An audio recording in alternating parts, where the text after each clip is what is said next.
محترم سامعین، اللہ کا بے حد فضل اور کرم ہے کہ اللہ تعالیٰ نے ہم سبوں کو بے شمار نعمتیں عطا کی اور اپنا فضل شامل حال کیا، تو ہم سبوں کی بھی ذمہ داری ہے کہ ہم ہمہ وقت اسی اللہ کو کامیاب اور ناکامیاب کا ذریعہ سمجھیں۔ اللہ بندے کو جس حال میں جیسا بولے انسان کو خوش رہنا چاہیے کہ اللہ ہمیں جس حال میں رکھا ہے وہ اللہ کا فضل ہے اور میں اس پر راضی ہوں۔ یہ وہ بنیادی چیزیں ہیں ایک ایمان والے کے لیے کہ اگر ایمان والا اس پر عمل کر لے، اس کے مطابق زندگی گزار لے، تو پھر اللہ کا فضل ہمہ وقت ساتھ رہتا ہے۔ لیکن اگر یہ بنیادی چیزیں انسان چھوڑ دیتا ہے تو اللہ کا فضل بھی انسان کا پیچھا چھوڑ دیتا ہے۔ آج جو حالات ہمارے سامنے ہیں، پریشانیاں ہیں، جو لوگ باہر دھوپ میں ہیں ان سبھی حضرات سے درخواست ہے کہ سبھی حضرات اندر آ جائیں، مسجد کے اندرونی حصے میں آ جائیں، اندر مسجد خالی ہے، آپ یہاں آ کر بیٹھ جائیں۔ میں عرض کر رہا تھا کہ جو حالات اور پریشانیاں اس وقت ہر مسلمان جس کا احساس کرتا ہے کہ ہم اللہ کے نام لیوا ہیں، پیارے حبیب صلی اللہ علیہ وسلم کے ہم امتی ہیں، تو پھر یہ حالات ہمارے سامنے کیوں ہیں؟ لیکن صحیح طریقے سے ہم نے کلام اللہ کو سمجھا نہیں، ہم نے پیارے حبیب صلی اللہ علیہ وسلم کے ارشادات پر غور نہیں کیا۔ کلام اللہ نے اعلان کر دیا کہ صرف تم ایمان لے کے آؤ گے تو تم کامیاب نہیں رہو گے، ایمان لانے کے ساتھ تمہاری آزمائشیں ہوں گی، تمہارے ساتھ پریشانیاں ہوں گی۔ وَلَنَبْلُوَنَّكُمْ بِشَيْءٍ مِّنَ الْخَوْفِ وَالْجُوعِ وَنَقْصٍ مِّنَ الْأَمْوَالِ وَالْأَنفُسِ وَالثَّمَرَاتِ وَبَشِّرِ الصَّابِرِينَ۔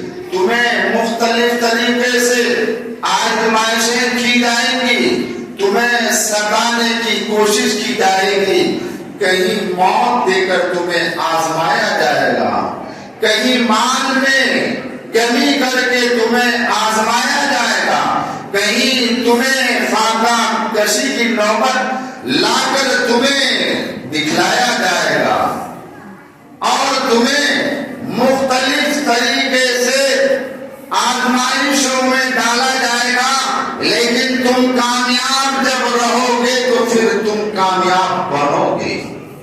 لیکن اگر تم نے واویلا مچانا شروع کر دیا، آزمائشوں پر کامیابی حاصل نہیں کی، میرا انعام تمہیں نہیں ملے گا۔ اور اس سے پہلے انبیاء کرام، اس سے پہلے اولو العزم پیغمبر اس دنیا میں آئے، ہر ایک کی آزمائش ہوئی۔ حضرت موسیٰ علیہ السلام کے مقابلے میں فرعون آیا، جس نے یہ دعویٰ کیا انا ربکم الاعلی، میں اس دنیا کا رب ہوں، مالک ہوں۔ لیکن اللہ نے فرعون کا کیا حشر کیا؟ آپ سبوں کے ذہن میں رہنی چاہیے کہ فرعون کی لاش آج بھی مصر کے عجائب خانے اللہ نے عبرت کے لیے رکھ دیا کہ جس نے رب ہونے کا دعویٰ کیا اسے موت آئی. آج عبرت کے لیے تم اس کی لاش کو دیکھو. جو وہاں لاش دیکھنے کے لیے جاتے ہیں بتلاتے ہیں کہ اس کی لاش کو دیکھنے کے لیے ڈاکٹر اسپیشل موجود رہتے ہیں. 3 مرتبہ چیک اپ کے بعد ڈاکٹر اگر کہتا ہے کہ تم اس کو دیکھ سکو گے تب اسے اجازت ملتی ہے اندر جانے کی. اگر چیک اپ میں ناکام ہو جائے تو پھر فرعون کی لاش کو انسان نہیں دیکھ پاتا ہے. اور جا کر دیکھتا ہے اس کی لاش رہتی ہے, شکل مست ہے لیکن نشانات موجود ہیں. لوگ یہاں تک بتلاتے ہیں کہ فرعون جب مرا اور اس کے وقت میں جو چیزیں مرنے والے کو پسند ہوتی تھی وہ چیزیں اس کے ارد گرد میں لوگ رکھ دیا کرتے تھے. چنانچہ فرعون کے لاش کے سامنے بھی مختلف قسم کے کھانے لوگ رکھے ہوئے تھے. دیکھنے والے بتلاتے ہیں کہ وہ کھانے تو سکڑ گئے لیکن شکل اس کی موجود ہے, وہ بھی نہیں سڑتے. کیوں؟ اس لیے کہ فرعون کے لاش کو نہ زمین قبول کی نہ کوئی دریا قبول کیا, سب نے اوپر کر دیا. اللہ نے کلام اللہ میں کہہ دیا تھا کہ جس نے میرے مقابلے میں آ کر انا ربکم الاعلی کہا تھا میں عبرت کی نام سے بناؤں گا, پورے دنیا کے لوگ اسے دیکھیں گے.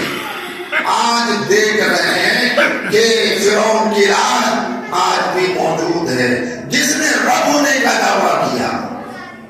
آج امریکہ جو اپنے آپ کو یہ سمجھا تھا کہ میں سب پر کنٹرول کر لوں گا, جب جس کو چاہوں گا مار ڈالوں گا میزائل کے ذریعے, جب جس کو چاہوں گا اجاڑ دوں گا. لیکن آج اللہ اس امریکہ کو سکھا رہا ہے کہ تم سپر پاور ہو یا میں ہوں سپر پاور. ایک تھوڑی سی آگ کو تم بجھا نہیں پا رہے ہو. تمہاری ساری عقلیں, تمہاری ساری ٹیکنیکل سب اس میں ختم ہے. کہاں ہو تم سپر پاور؟ تمہیں یہ سمجھنا ہوگا کہ سپر پاور تم نہیں ہو, سپر پاور کوئی اور ہے. اللہ نے نمرود کو سبق سکھایا, شداد کو سبق سکھایا, اور حضرت ابراہیم علیہ السلام کو نمرود نے آگ میں ڈالا تھا. اور ایسی آگ تاریخ میں آتا ہے کہ کئی میٹر اونچی آگ اور لکڑیوں کے ذریعے نمرود نے لگایا تھا حضرت ابراہیم علیہ السلام کو جلانے کے لیے.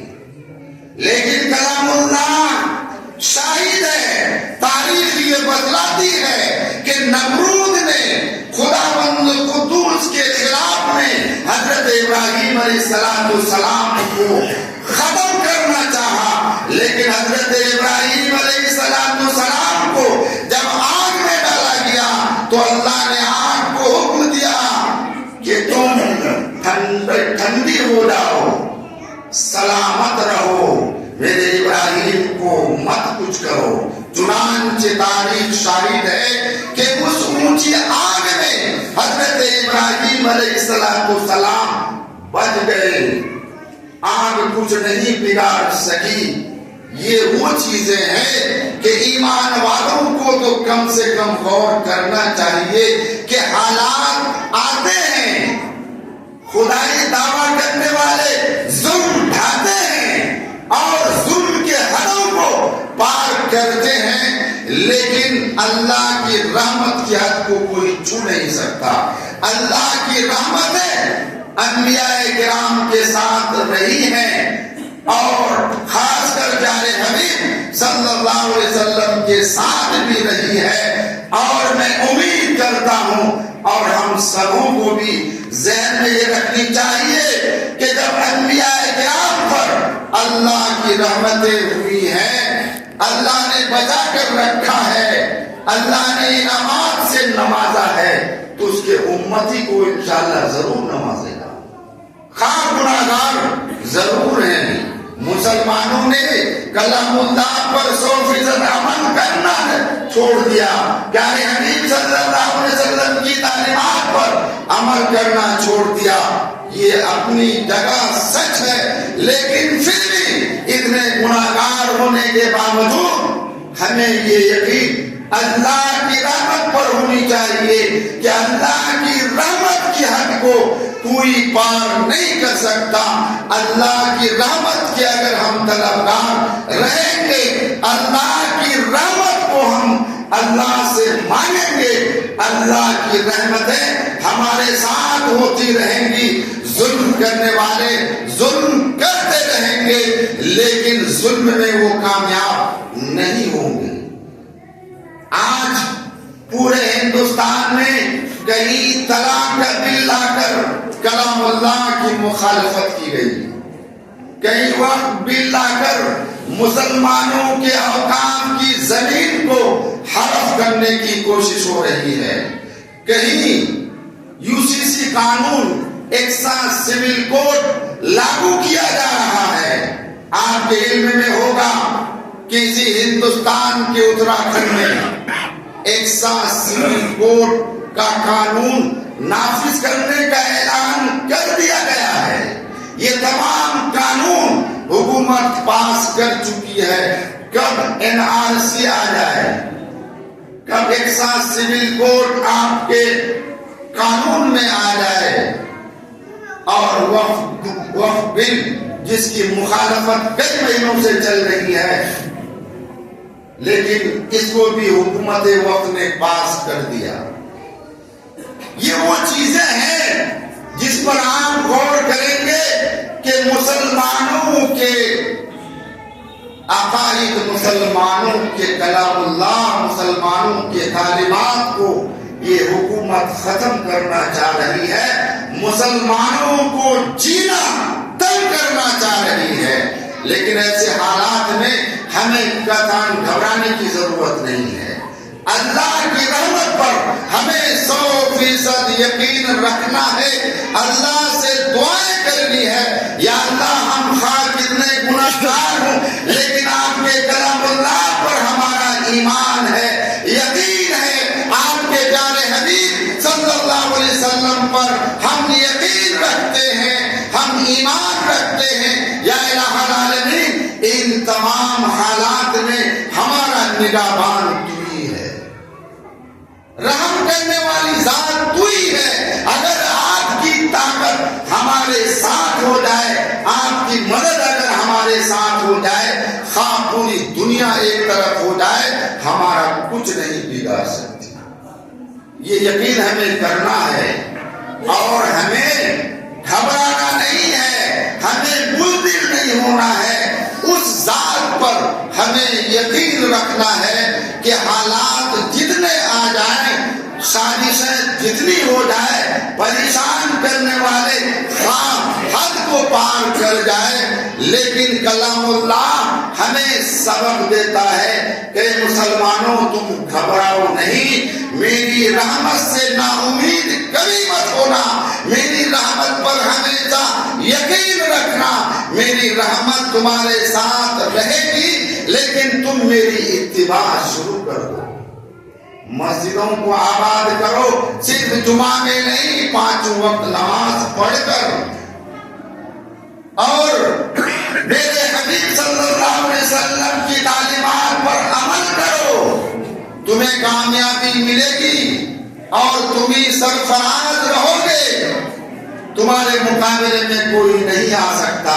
اس لیے ان حالات میں ہمیں اپنے ایمان میں مضبوطی لانے کی ضرورت ہے. اللہ کے حکم پر چلنے کی ضرورت ہے کہ کہیں ایسا تو نہیں ہے کہ ہمارے اعمال بد کی وجہ سے یہ حالات سامنے آ رہے ہیں. ہمیں اپنے دامن میں غور کرنا ہے، اپنے اعمال میں غور کرنا ہے. انشاءاللہ سازشیں ہوتی رہیں گی، لیکن کلام اللہ کو کوئی مٹا نہیں سکتا. پیارے حبیب صلی اللہ علیہ وسلم کی تعلیمات کو کوئی مٹا نہیں سکتا. ضرورت ہے کہ ہم مکمل یقین کے ساتھ مستحکم انداز میں ایمانی جذبہ، ایمانی قوت کے ساتھ ہم کھڑے رہیں اور طے کریں کہ ہمیں جینا ہے تو کلام اللہ کے ساتھ جینا ہے، ہمیں جینا ہے تو پیارے حبیب صلی اللہ علیہ وسلم کی تعلیمات کے ساتھ جینا ہے۔ ہم کبھی بھی تبدیلی گوارا نہیں کر سکتے۔ خواہ حکومت یہ کہہ دے کہ تم مسجد چھوڑ دو، میں مسجد چھوڑ نہیں سکتا، حضور کی ایک ایک سنت کو چھوڑ نہیں سکتا، کلام اللہ کے ایک ایک آیت کو چھوڑ نہیں سکتا۔ اگر یہی یقین ابھی بھی ہمارے دلوں میں ہوگا، عمل کے ارادے سے ہوگا، انشاءاللہ ظلم کرنے والے آئے اور گئے، شریعت باقی رہی، کتاب باقی رہی، اور انشاءاللہ قیامت کی صبح تک یہ کتاب ایسے ہی باقی رہے گی، آپ کے تعلیمات باقی رہیں گے، اس کے امتی بھی باقی رہیں گے انشاءاللہ تعالی۔ اللہ تعالی ہم سبوں کو اس پر عمل کی توفیق عطا فرمائے۔ وآخر دعوانا ان الحمدللہ رب العالمین۔